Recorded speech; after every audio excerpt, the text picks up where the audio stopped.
Hello everyone, আশা করি সকলেই ভালো আছেন। তো আজকের এই ভিডিওতে আমরা ফিল লাইকের ব্যবহার শিখবো। দেখেন, সাবজেক্টের পরে আমাদের ফিল লাইক বসবে, ফিল লাইকের পরে হচ্ছে নাউন অথবা ভার্ব আইএনজি বসবে। যখন ভার্ব আসবে তখন ভার্ব প্লাস আইএনজি হবে, ঠিক আছে? দেখেন, এখানে আমরা পাচ্ছি হচ্ছে এটা দ্বারা সাধারণত ইচ্ছা বা অনুভূতির তাড়না অর্থাৎ আগ্রহ প্রকাশ পায়। যখন আমি বলি হচ্ছে I feel like taking a walk, মানে আমার একটু হাঁটতে ইচ্ছা করছে।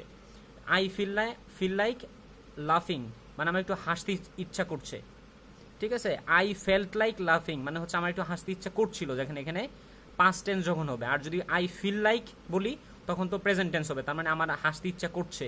আর আই ফেল্ট লাইক লাফিং আমার হাসতে ইচ্ছে করছিল, বাট কিন্তু the situation did not permit, কিন্তু হচ্ছে এই পরিস্থিতিটা তা অনুমতি দেয়নি বা অনুমোদন করেনি।